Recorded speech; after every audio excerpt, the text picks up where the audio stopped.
السلام عليكم ورحمة الله تعالى وبركاته. walaalkayga walaashayda quruxda badneeday waanigoo walaashahan oo kula mar kale kusoo dhawo muuqaal cusub. maanta waxaan haysidaa qiso aad iyo aad u xanuun badan. gabadhan yar waxay ka soo jeedaa cid sabool ah. ardayda isku fasalka ay ahaayeen intay soo ordeen ay kabta ka tuureen waxayna ku jijeysayaan gabadha aabaheed oo jiis ah ayay horteeda intay maraan sidii jiisnimada iskaga dhigayaan kuwa kalena way ku qoqoslayaan. intay ayada dhaxda gashadeen ayay kulligood ku wareegsanayaan jiisna iskaga daba dhigayaan.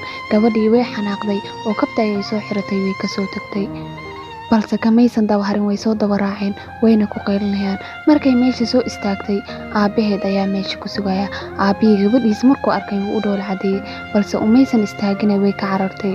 u wacay oo magaceeda ugu yeeraya balse umaysan istaagin. wuxuu fiirinayaa ilmihiisay u xaynayaan.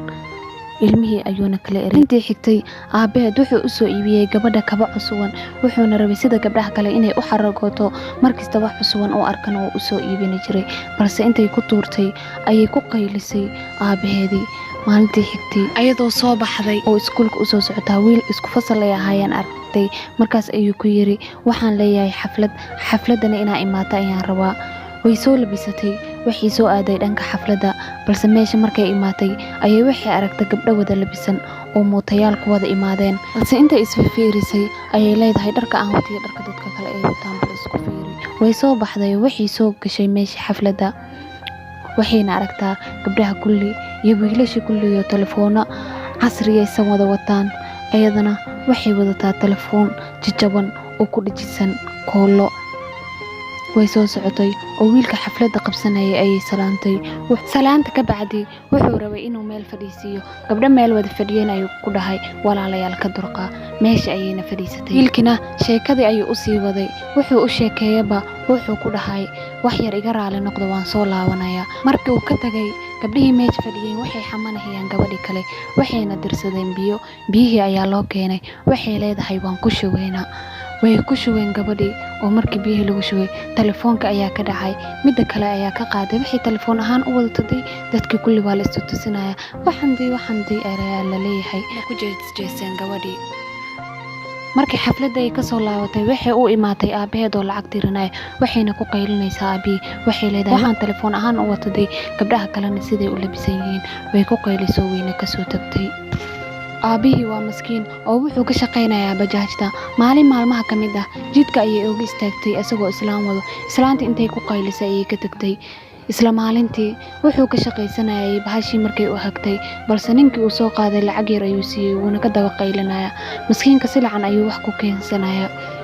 wuu daalay. markii uu shaqaystay wuxuu meesha iska jiiftay gadaal intuu galay bajaajtii balse nin askari ayaa u imaaday wuxuuna ku dhahay meeshan ka qaad. lacagtii bajaajta uu ka aruuriyay ayuu guriga dhan ugu hagaajiyey. rangigii ayuu ka bedelay alaab quruxsan ayuu dhigay balse waxay ku qaylinaysaa hadda waxaa u moodaysaa guri inaa iga bedeshay. aabihii ayay suxun oola hadashay. maalin maalmaha ka mid ah way soo baxday waxay soo aaday bannaanka. waxay aragtay meel hotel ah. hoteelka ayay fiirinaysaa. aabihii wuxuu arkay gabadhiisa wuxuuna hoteelka dhankeeda soo aaday. lacagtii uu hayay ayuu casho ugu soo iibiyey. markii cidda uu imaaday ayuu ku dhahay gabadhaydii casho ayaan ku keenay ho. balse gabadhii hadalka maysan sugine aabihii cuntadii uu waday ayay dhulka uga tuurtay. maskiin silac ayuu ugu keenayaa balse ayadana ma fahansano. waxay u moodaysaa aabaheed inuu wax ka hagranayo balse maskiinka silac ayuu wax ku keenaa cuntadina meesha ayuu ka aruuriyey. maalin maalmaha ka mid ah isla sidii haddana intay iskuulka ay aadeen wuxuu u dhigay cunto meesha iridda balse lamaysan hadlina ilbaabka ayay orod ooga baxday. way soo baxday oo waxay soo aaday dhanka iskuulka. aabihii maskiinka ahaa maalin kasta wuxuu qadka uu ka arka ayuu gabadhiisa u dalbayaa ha ahaada tv ha ahaada telefoon wax kastoo casriyaysan oo soo baxo markasta uu arka ayuu u dalbayaa balse gabadhii waxaas dhanka ma warqabta.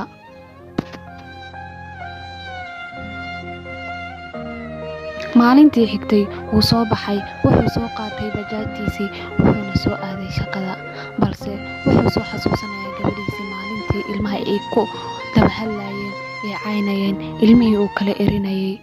haddana waxaa maskaxdiisa ka dhex guuxaya waxyaalo badan oo u qabtay. maalintii ay ku qaylinaysay telefoonka jajabsan aan wada balfiiri iyo ku qaylinaysay. maalintii cuntada ay ku tiiraysay wixii dhan ayuu soo xasuusanayaa. waalidka wuu iska oynayaa. Allah maskiinsana. Waxaa kale uu soo xasuusanayaa salaad subax intuu u soo baxay intay iskuulka aadin hotel intuu aaday oo cunto u soo iibiyey ayuu meesha ilbaabka ay ka bixisay agteeda u saaray, balse waxay ku samaysay balfiiri ilbaabka intay xoog ooga baxday ayay xirtay wayna ka baxday. waxay aaday dhanka iskuulka. Musaygii asagoo sidii wixii dhan ka fikirayo oynayo ayuu wuxuu galay accident. waatana ayada gaari ayay ku dhex jirtaa. waxay aragtay dad badan oo meel u wada ordayaan, gaarigana jaam uu ku jiro. dadkii kulli gaariga ayay ka dagaadeen, waxayna soo aadeen meesha loo wada ordayay, balse maxay la kulantay bal fiiri. dadka kulli meesha ayay wada taagan yihiin. waxay aragtay aabaheed oo gaari ku dhacay, wayna u fadhiisatay. hadda ayay oyni oohin maxay taraysaa. aabihii intay kurka soo qabatay ayay isku dhijinaysaa. wixii wanaag uu u sameynayay oo dhan ayay hadda soo xasuusanaysaa. maskiinta.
hadda ayay ku kor oynaysaa waxyaabihii aabaheed uu u qaban jiray intay soo xasuusatay, balse hadda oohin wax uma tarayso. qisadii way noo dhammaatay, balse cimri qaadashada ayaa waxay tahay waalidkaaga ixtiraam. waxay kaa mudan yihiin xishmad iyo wanaag. waxaana qisadii inala socodsiinaysay anigoo walaashin Hani ah. channelka naga daawanaysanna waa Queen Hani Official. fadlan haddaan nagu cusub tahay subscribe noo saar, gambaleelkana furo si uu kugu soo dhaco muuqaal kasta aan soo dhigno. waad ku mahadsan tahay muuqaalka sidaa u daabatay. waxaana ku leeyahay intaa muuqaalkiisa xiga ku kulmi doono. assalaamu calaykum waraxmatullaahi tacaala wabarakaatu.